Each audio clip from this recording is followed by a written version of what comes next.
Welcome to this episode of Blended, Blessed, and Always a Mess. I'm Aric. And I'm Angie. We are married with a ton of kids. We have 6 kids total. He has 3 and I have 3. My name's Hallie and I love riding horses. My name's Lexi and I've always been the most responsible. My name's Carter and I like picking on my siblings. My name's Chase and I love a clean truck. My name's Summer and I still like to spend my parents' money. My name's Dane and I love baseball. And around here, we talk about the real stuff. Parenting, marriage, faith. Along with grief, growth, second chances, and blended family life. And all the in-between moments that don't make it to Instagram. Our podcast is for the couples figuring it out, the parents trying their best, and the ones holding faith and heartbreak in the same hand. Look, we don't have it all together. Not even close. But we do have honesty. And a whole lot of grace. This is Blended, Blessed, and Always a Mess. Let's get into it. This episode is brought to you by Sevens Boutique, an online shop created by 2 sisters, Angie and Jess, who believe you should walk boldly, dress divinely, and know your significance. At Sevens, you'll find easygoing pieces that are cozy, classy, and made to mix and match. Think relaxed pants, cozy sweaters, and lifestyle sets you'll want to live in. Every item is handpicked with purpose, so you can shop confidently, dress comfortably, and walk boldly. Inventory is small and curated, so if you see something you love, don't wait. Visit sevensboutique.com and use the code PODCAST10 for 10% off your first order. www.sevensboutique.com. Walk boldly, dress divinely, know your significance. Welcome to this week's episode of Blended, Blessed, and Always a Mess. And just going to be really honest with you right now. No, don't even say it. I think that Angie, if you're watching the YouTube video, looks prettier than normal today. No, we're cutting this out. Why? Nobody wants to hear that. They can see you. They don't I'm need just it called identifying it. out. No, it doesn't need to be As you called can tell, one of us is feeling very lovey today, and one of us isn't. And that's okay. That's okay. That's the dynamic. So vacation season has come. It is gone. That's why we did not have a podcast last weekend. But we are back to kind of just hit the highlights of the vacation and also the challenges. And those are things that happen. You did a TikTok earlier today where you are constantly riding the waves of grief that go with sadness and joy, trying to enjoy a vacation. And so we'll hit on that today too. Yeah, this year definitely was different in so many ways. We typically bring my mom and dad, my parents, with us on a trip. We've done that the last 3 vacations. I had that wrong. I thought this was our 3rd vacation, but it actually was our 4th vacation without Hallie. So we've now entered into a world where we've had more vacations as a blended family without Hallie than vacations with her. It's like weird because grief messes with your brain on time. And so there's a lot of times I'm like, I lose this timeline sometimes. So I would have swore we had 3 vacations. This was our 3rd, but really it was our 4th. But we normally bring my parents with us. And my mom, her entire life, has dreamed of going to Medjugorje. If you are Catholic, you've heard of this place. It's like this holy land. It's not in Jerusalem. People are like, oh, like a holy land, Jerusalem. Like, no, it's not there. It's on the Adriatic Sea around Croatia, Bosnia area. And I think because last year, if you remember, our vacation recap was also a kind of a shit show. I'm sensing a theme. Yeah, totally. My parents ended up flying last year by themselves down to our family vacation. And I think because of that, it sort of empowered my mom to think, well, hey, I flew by myself for the first time. I think I could make this extended trip with a group of people. And so she locked in and booked it. And I'm so proud of her. I mean, she's in her late 70s and she is living her best life and kind of going after some audacious goals for her. So she booked this trip. Well, then we start looking at dates of when we can do our family vacation. And if you guys, if you have a blended family, whoa, that's a lot of coordination with different families to make sure that everything aligns for a week that you want to have all your kids together. And then add in sports. Dane has a ton of travel baseball games all the time. So there's just one little window of when we could do our family vacation. And by the way, it fell in the exact same time that my mom was going to be gone. So we had a decision to make. Do we go on the trip without my mom, which we all love when my mom can come along, but take my dad because then he's taken care of and my mom can go enjoy her trip? Or do we find a different time to go? And so talking with my mom, we decided that it was probably best that we would go on our family trip without mom so she could go to hers. And then we would just take my dad with us. And that would make her feel better that he was kind of had somebody watching over him while she was gone. Because for her to be gone, it was like 12 days or something like that, where he would be by himself and he's 79. She would have to worry, and being around Angie and all of us, not as much worry for her. Yeah. So that was what we decided to do. And then the weekend before our family trip was Father's Day weekend, and Hallie's house, our rental house in Florida, was open. So I'm like, you know what? I think I'll take my dad down there the weekend before because Aric was going to be in Indiana with Dane with his baseball. So it just like all worked out that on Monday morning, because now there's direct flights from where we live in Columbia, Missouri, down to Destin, Florida. He'll just fly down with all the kids and everything's good. And kudos to Columbia Regional Airport for adding these Allegiant flights to Destin and Orlando. It is a total game changer. And then Tampa Bay St. Pete comes in the fall. Super excited for us to have a house that's within an hour of the Destin airport. It's fantastic. So super excited about that. And that's what we did with our entire family, was just, hey, we're going to take this quick flight down to Florida. The airport's only 9 minutes away from our house, and allowed for Angie and her dad to go down on Friday. And then for me to bring all the kids, and first time taking Carson, our future son-in-law, with us on a family vacation. Yes, because our rule is you can't bring a boyfriend or girlfriend unless you guys are engaged. So this is the very first time since Lexi's engaged that Carson came along. As a blended family, we had to come up with that rule. Yeah. Because when you have, 6 kids and everybody's like, wow, they all might have a boyfriend and girlfriend at the same time. Well, I'm going to bring my boyfriend and girlfriend.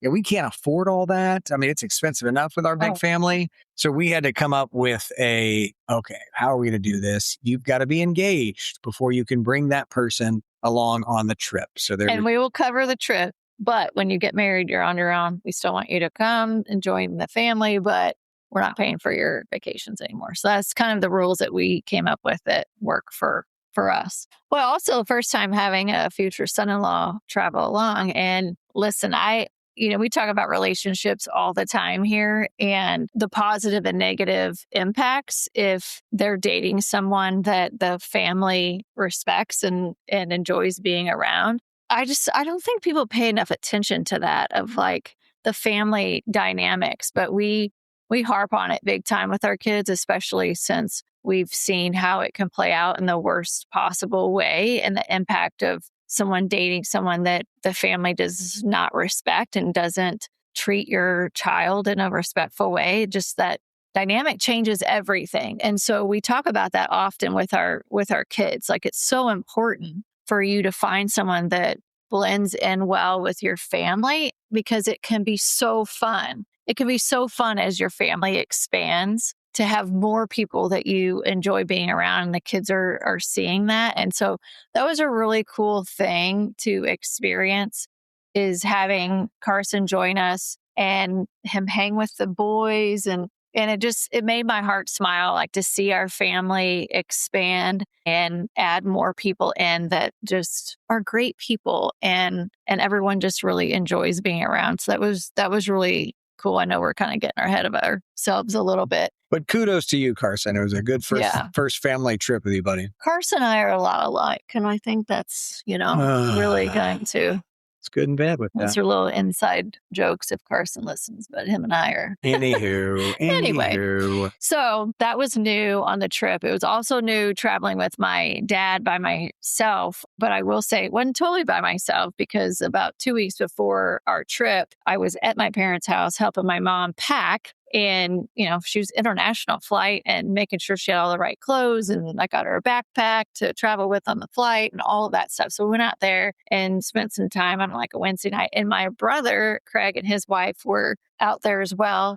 And I just randomly was like, you should just join us. Just come for the weekend. Now these flights are Friday and Monday out of Columbia, and you guys could travel with us on Friday and then go back on Monday. And then Eric's coming down with the kids, and Father's Day weekend, we spend time with Dad and go to dinner and just enjoy time together. And they were like, okay, sounds good. There's something about like traveling with people and getting that sort of uninterrupted time. And one of my favorite things about that particular weekend is I should have Craig. I should have my brother on here as a podcast guest, but I'm like, we should go ride bikes like when we were kids, and we'll go ride bikes to eat breakfast. And Glenda, his wife, and Dad can go in the minivan, and you and I ride a bike down there. And he was like, what? Like, how far is it? I'm like, well, it's 4 miles one way, but it's easy. It's no big deal. Well, then I kind of forgot he has gotten asthma recently. And I'm like, oh, shit, it's induced with a lot of like heavy activity. So I'm like riding my bike. Like, dude, you okay? You okay back there? Like, well, it was so fun because it just brought back this memory of us riding. We rode bikes all the time growing up. And then like crazy, like on a busy highway, curvy road, like with no sides, no meat. What do you call that? No shoulder. Shoulder, yeah, at all. Like we'd ride our bikes to school. It was like 2 miles with no shoulder on this curvy road. Anyway, that was... The times have changed. Okay. That was fun. But I think, he also hasn't spent time. I mean, we're together at family gatherings, but a ton of people are around. But like when you get there's 4 of you and just sitting on the porch talking and just spending time together, I think he was surprised at my 0 F's demeanor on how I park, how I roll. Like he's like, oh my God. I'm like, listen, when you've lost a kid, like what you care about is about like that. I care about my family. That's it. We enjoyed the time together. My dad, though, ended up getting sick and not feeling great. And so, you kind of enter this different stage of life where you end up, I'm used to caring for my kids, and you end up caring for your parent. And that comes with like a different level of stress and worry. So anyway, that was probably the unplanned part of it, was we didn't get to go to a nice dinner. It was more turned into just taking care of my dad. But it was good for me to do that. And then my mom could still enjoy her trip knowing that he was being taken care of. So then we rolled into Aric arriving. We checked into a different house because with that many kiddos and extended family, we can't fit into our rental house. So moved on Monday into the rental house. And then we shifted into, it was like we were running an all-inclusive resort. I looked at Angie halfway through the week. I was like, these kids think they're in an all-inclusive, expensive resort. Meanwhile, you and I are the help. Yeah. Like, we're the servants here. We paid for this vacation. Mm-hmm. We're doing all the laundry, like 4 to 5 loads a day, cooking the meals. We're doing the dishes. Because people are like, well, how do you feed all these kids? We cook. I mean, we don't go out to eat. Yeah, you know what the price is to go out to eat these days. So if you're taking like 9, 10 people out to eat, you'd be broke. So, we're cooking, we're cleaning multiple meals a day, mind you, right? Breakfast, dinner, everybody else kind of on their own for lunch with sandwiches or leftovers. But we do have it down pat, though, like the cooking, the amount of cooking that we have to do. So that the things that are the usuals for us is I usually do a breakfast casserole. If you guys want a recipe, let me know. I found an amazing recipe that I use over and over because it's with sourdough bread. So there's always a breakfast casserole morning. There's always a pancakes, bacon, or sausage morning. There's always a breakfast sandwich morning, which is like hamburger buns toasted with eggs and sausage or bacon. And you wrap it up in aluminum foil. After it's done, you throw it in the oven, and kids just grab whenever they want to eat. Because that's the other thing. These kids get up at all different times. Right. They're not all getting up to have a breakfast together, sit down breakfast. It's like over a 3 to 4 hour period that they all get up. So it has to be something that you throw in the oven.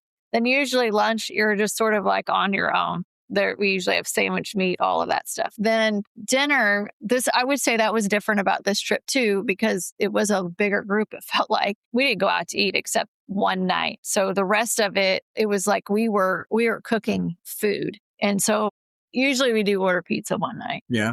But tacos are always a go-to. We grilled. Yeah, that was different this time too. We actually had a grill. So a couple of nights though, the older boys grilled, which was nice to have that. So we grilled a bunch of chicken one night, grilled burgers one night. But it was definitely an all-inclusive resort, and also maybe a little bit of nursing home vibes. Yeah, a little bit. Trying to take care of Kenny not feeling well. So it was like a all-inclusive / nursing home. and we were the workers. And to the point where we had a good time, I would just say the two of us need a vacation from the family trip. So I have a diatribe that I do with my coworkers always before I leave on this big family vacay every year. My friend Scotty said, "Oh, another Bremer vacation." And I'm like, it is not a vacation. It's a family trip. Yeah. There is a difference. We didn't come home relaxed from this trip. No. There's no relaxation on this trip. You don't just go sit on the beach and read a book. We worked the entire night. Now, it was amazing and wonderful to be with our kids for that period of time and to hear the laughter and the fun. But we actually, the two of us, need time away to relax. We should just probably go away this weekend. No, we're going away to our house this weekend. Like like our real house? It's 4th of July weekend, and we're like doing nothing. Like, I don't want to do anything. Happy birthday, America. Yeah, 250. Yeah, we're not doing anything this weekend. But I will say it has been, we've had times on our trips where you get your kids together in close quarters that there's definitely been times they have not gotten along. And that's in a regular family and that's in a blended family. Like that always happens. But it is so cool to see as our kids get older that they genuinely like hanging out together. And I was actually just telling my mom this. I got a little teary-eyed today. I was driving back from dropping you off, and I was telling my mom that this would have been a time that Hallie would have really, really loved hanging out with her siblings, because with her being the oldest, the stage that the kids are in right now was the stage she was in when she passed away, but the kids were all younger. So she never had this experience where all the kids were wanting to stay up late and in the pool and playing bags and doing blaring music and all of that stuff, doing TikToks, making videos. She's missing out on it. But the way the kids are right now, Hallie would have thrived with them. Yeah. She kind of had to do it solo. And so she wasn't probably as connected as the kids are all right now, because now their gaps are shrinking and they're all kind of like to do the same things. So it's cool to sit back. We are in this sit back stage of watching the kids make the memories together. We're not part of them anymore. I'd say one of the cool things was the house had a lot of windows out to the pool area. And so at night, sometimes they would be out there in the pool talking, playing things. And it was clear they didn't want us out there, but we could still sit at the table and watch them and kind of overhear some of the conversations. Yeah. And that goes back to what we've talked about in the last 6 months is when we have family gatherings, even here at our regular home, they're around the kitchen table. We're just kind of kicked off to the side watching. And that's okay. That's what, when you blend a family and you hit year 7 and you're hoping they get along, we're really happy with how that's gone. And I thought it was really neat to watch that happen on the beach. It was the first time that we've ever gone to the beach and not had a single fight on the beach. Yeah. Nothing. No kids got into it for once at the beach. That never had happened before. It's for those of you that are maybe in the early stages of blending and you can't imagine that happening. I would just say keep moving forward and keep doing trips together, even if it's challenging and painful, because we've been through all of that. We've been through the painful trips where you're oh my God, are these kids gonna get along? But here's what I would tell you. We recap every damn vacation where they've gotten into it at the next vacation, and they laugh about it now.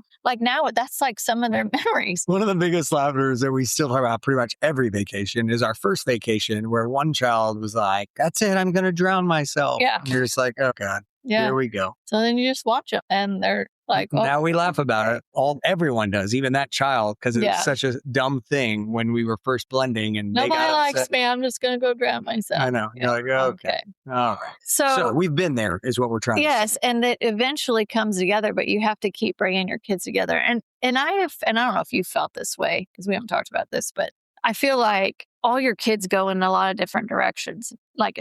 Especially right now, the stage we're in. Lexi doesn't live at home. She's off doing her own thing. Carter's coming and going. Chase, he's working in construction, so he gets up early and he's exhausted at night. So this summer, he's not really around that much to where he's engaged with everybody. And Summer's living her best life and working. And so the family right now is kind of disconnected because they're really not together that often. Dane's at baseball every weekend And somewhere. He's doing baseball. And when it is the weekend, a lot of the times our kids like to be at the Lake Ozarks with their other family. And so you have to be really intentional of bringing your kids together. And that is why I will never stop doing family vacations, because you get that focused time. And I felt like our kids really reconnected on this trip. It was fun. And they got really, really close. I mean, they're close. Then you get separated because you're doing your own thing. And then you have to be like, let's reconnect.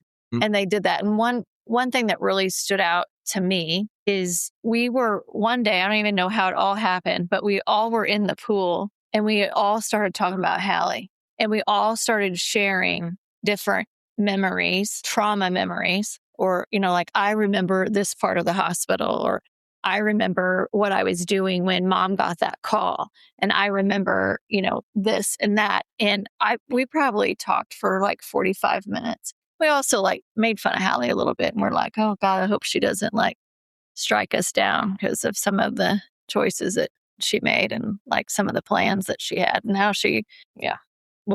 we're not going to go there. But that happened for 45 minutes. It was so good. Everybody enjoyed that conversation. It just like felt like this healing. It also felt like Hallie was part of the trip in that regard. Yeah, because I just had a mom comment on one of my social media posts that this was their first vacation they were going on without their son. And I definitely remember that experience. And you have to find your own way to still feel connected to your child. But we hadn't done that in a long time, where we were all together and we all were talking about the good, the bad, the hard, all of it. And sometimes people think, well, why would you want to bring that up? But like that's healing for all of us to just be able to talk about it. And we talked about dreams that we had about her. And that probably is top 5 core memory. Like, I don't care how much that house costs. That was so worth it to just hear from the kids. And then for me personally, I always want to feel like Hallie's a part of it. And it was so hectic for us with running a nursing home and the all-inclusive resort. All-inclusive, yeah. There was one day I just felt like I was really disconnected from Hallie, and I hadn't really like thought about her too much because I was kind of stressing over some things. And I'm like, I told Aric, I'm just going to go on a long walk on the beach by myself. And that was a great release for me to just be able to go walk and just feel like I was spending time with her. And I think it ended up being that afternoon that conversation happened. I think so too. So, yeah. And then there's always some epic memory. Epic. And I'm really glad that I could bring us together. That it involves you. I just love to be somebody that brings their family. As a dad, you want to bring your family together. You did. And I try. And it's always weird it involves a van, because one year the kids were all fighting and we're like, that's it. Everybody get in the van. And listen, we had too many people in the van, but we were piled in there. And we're like, we're not getting out of this van until you guys figure out your shit. Like, we're going to drive around until you guys work it all out. And I kind of had to do that a little bit with Chase and Summer on this trip. I'm like, you guys getting around, like, talk it out. We both need to go figure it out. And I think that's such a healthy thing to do as a parent too, especially as your kids get a little bit older, is sort of force them to go have those hard conversations, talk about what you're frustrated with and be able to work it out. But anyway, it always involves a van. So I think we've talked about that on here before, Aric's obsession with gas prices and gas stations. Well, it's always been like that for me. And it started at a young age where I'm trying to save money everywhere I can. And I see that at the pump. And so, when we're down in Florida, when you're right on the main drag, the gas prices are higher than when you're out on the highway, which is only 3 miles away. Okay. So he also, as a parent, your kids learn from watching you. And so this is where Carson and I are aligned. Aric has passed that trait down to his daughter, Lexi. I'm very proud of her for catching on. Good job, so honey. One day, Lexi and Carson decided that they were going to go take the van and shop. They were going to get breakfast. And what happened was when they got to breakfast, I said, well, why don't you go out and put some gas in the car? Because they had like 50 miles to eat, and just go out to like 98. It had 50. And so they go out, and while they were gone, Carson got a work call that was urgent, so he had to come back. And he's like, we could stop here for gas. Yeah. And Lexi's like, no, Dad wants me to go out here because it's cheaper. You're right, Lexi. Good work. Yeah. Yeah. That was So then we get home and now there's like 35 miles or whatever. It gets to 20. Then it's at 35. Then we pile the kids in the van and we're going shopping that afternoon, 15 miles down the road, which takes it down to 20. All right. And he's like, when should we get gas? I said, well, when we leave here, we're going to this ice cream place and there's a gas station by it. So all good, no problems. But let me just say, we drove past a gas station. And if we would have stopped there and filled up with gas, it maybe would have cost us $1.50 more. Let me just throw that out there. $1.50 more. Okay. But anyway. But I need that $1.50 to take care of us. So yeah. Congratulations. This is where we differ because I think about my time and my stress level, and that is worth way more than $1.50. At the end of the day, this ends up being a great story because of the obsession with gasoline. If you've been on 30A on this highway, especially during the summertime, there's a lot of traffic. And so we're on our way to go to Aloe store and shop around, take some family pictures. And traffic is like bumper to bumper. And so we're crawling. We're not using much gas. That's good. Yeah. I had that figured and mind you, my dad is, not feeling great. His back's kind of jacked. I don't want to leave him alone too long by himself. And we're sitting in traffic and my phone rings and it's my dad. I'm like instant panic, like, oh my gosh, what? He doesn't just like call me. Something's wrong. And I'm thinking, I don't have enough gas. I'm sitting in traffic and I answer it and I can't hear him. It's like he's cutting in and out. I don't know what he's saying. I'm like, I can't hear you. And so I hang up. I try calling him back, still cutting in and out. Finally, like the third or fourth time of calling him, he says, the power went out at the house. And so I thought maybe you wouldn't want to let your management company know. I'm like, oh my God, okay.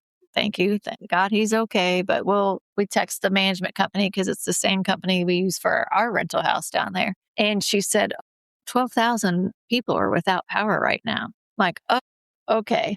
All right. Still not thinking that might be an issue for us. So we shop, we take some pictures, we get some coffee at this little Fonville Press, which is a cute place.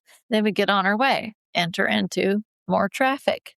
So again, we're not using much gas because it's just light. So then we get on the main highway where Aric wants to get gas. Thank God we're saving this $1.50. And we stop at the first gas station, pull in. Cars are all sitting at the pumps and you can't get gas because the power's out. And I just want to say, I don't know why you can't pay cash and just get gas like the old days. It should be doable, but apparently this day and age, it's not. So like everyone starts to freak out. I'm like, it's fine. Let's drive down a little farther. The next station's going to work. And but let me just remind you, we're on the main highway with too many people in our van. And so we're all piled in there. People are freaking out. Everyone's freaking out, except for me. I'm not freaked out. I've been doing this gas mileage in my brain. Okay. Also, at this point, the van is not telling us how many miles we have left because we're that low on fuel. So we finally find like a way back to our house, but traffic's pretty backed up. And like, I'm just going to go to the house and we'll just have to call somebody. I'm like, no.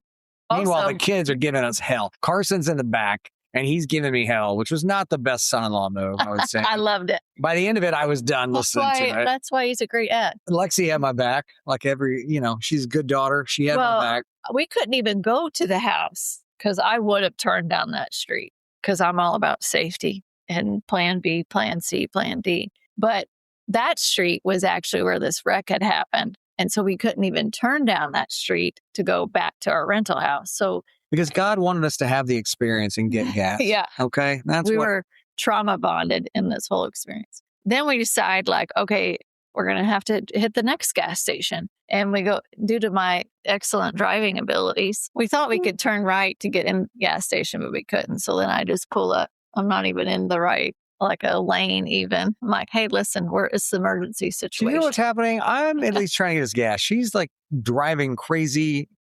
I'm not taking all the blame for her. So we pull into that gas station, also can't get gas. So we had a decision to make. Like, are we going to try to get closer to our house, to home, get these kids home in this van? Or are we going to risk it and go further away to try to get to a gas station that has gas. And I convinced them to risk it because I called around and found out there was electricity. Our rental house still had power. So we knew a gas station close to that rental house probably would be working. But it was just a disaster. The traffic lights weren't working. Every street you went down, it was disaster is a strong word. Okay. Disaster is a strong word. Oh, anyway, we did make it. But it was a lot like I knew we would. Stress and trauma. And that will be another Who core was the memory. stress for? Everybody but you. Worked out just fine. Now, when we got there, the gas was a little high. So I only put like 6 gallons in. Yeah, the so next day when I could go all get more of this gas. stress, he still didn't fill up the damn tank. No way. Come on. Oh my gosh. That was a whole ordeal. Yeah. And then the last night, we ended up seeing Vince Vaughn. I have always wanted to see Vince Vaughn there because I hear he's down in Seaside area all the time. One year we were there for New Year's Eve and they're like, oh, last night you missed Vince Vaughn. He was at Bud and Alley's. So now I'm always on the lookout for Vince Vaughn. And the last night there he was at the bar area of Pickles, this cool little outdoor burger place right by the beach. And he was there with some buddies.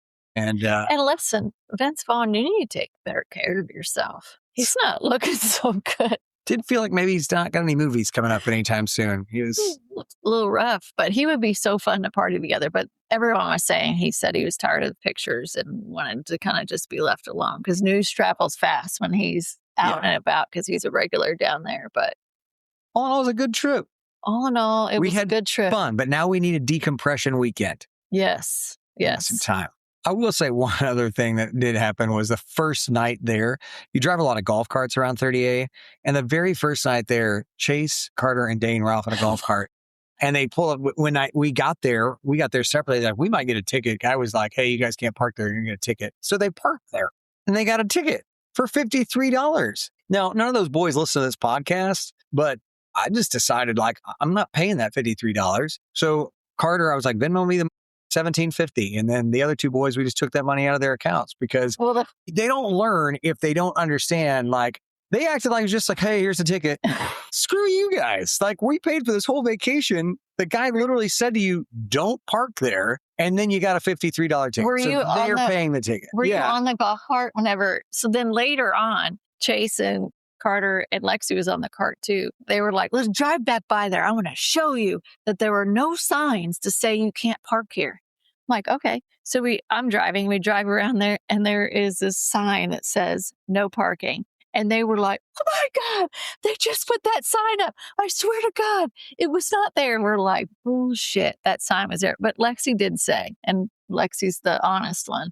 We trust her. She was like, they did drive me by there and that sign was not there. So they must have. But they're still paying for it because they're going to pay for something that's all-inclusive vacation what they were on. So, but bottom line, as Andrew said earlier, just keep taking the trip, especially if you're in a blended family. Keep doing it. Keep putting the kids together. And I do think we go back to season 1 of this podcast where we were told that it takes 7 years to blend. And that feels about right. It feels about right. And if you're in year 1 or 2, I'm sorry, stick with it. It'll come together. We do have a upcoming podcast that we're recording with a blended family that listens to our podcast and wants to just like ask us a bunch of questions. And so I'm looking forward to that episode coming up when we record with them. It's like just randomly rapid fire, like ask us anything and we'll share. So we've got some exciting podcasts coming up. Could be good. Could be bad. Yeah. Who knows? All right. Well, we hope that you guys are enjoying your 4th of July weekend. I hope it's safe. I just saw today. We hate fireworks. Yeah, we're not fireworks people. I hope you have a safe one, whether you're with fireworks or whether you're just traveling. I did read today because 4th of July is on Saturday and most people are off work on Friday. It's expected to be the busiest travel 4th of July in history. 72.2 million Americans traveling at least 50 miles this weekend. So hope you're having fun, that you're being safe, and that you are realizing what a wonderful country we live in. I talked about this earlier today. I think that's been the great thing about the World Cup is that all the foreigners that are coming over to support their teams are all raving about how amazing the United States of America is versus where they're from. And I think we get lost, stuck in our own bottle of all the things, the arguments that we see on social media, the politics, all of that, when really we live in a great country. And so to celebrate 250 years, America's birthday this weekend is fantastic. That's such a great point. I want to hone in on that real quick before we wrap up. But like, that's one reason why I love travel so much, is because it just broadens your perspective of the world.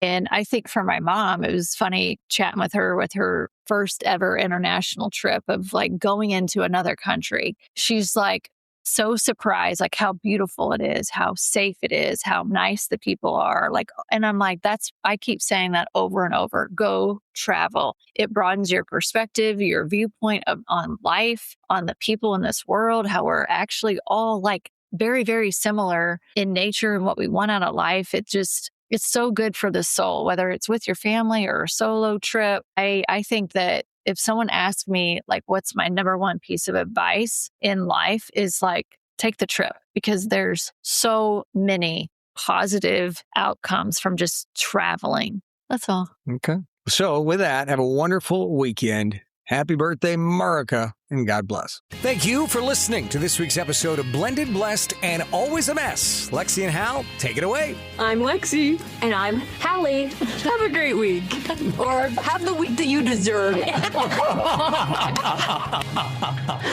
was perfect. Yeah, God bless.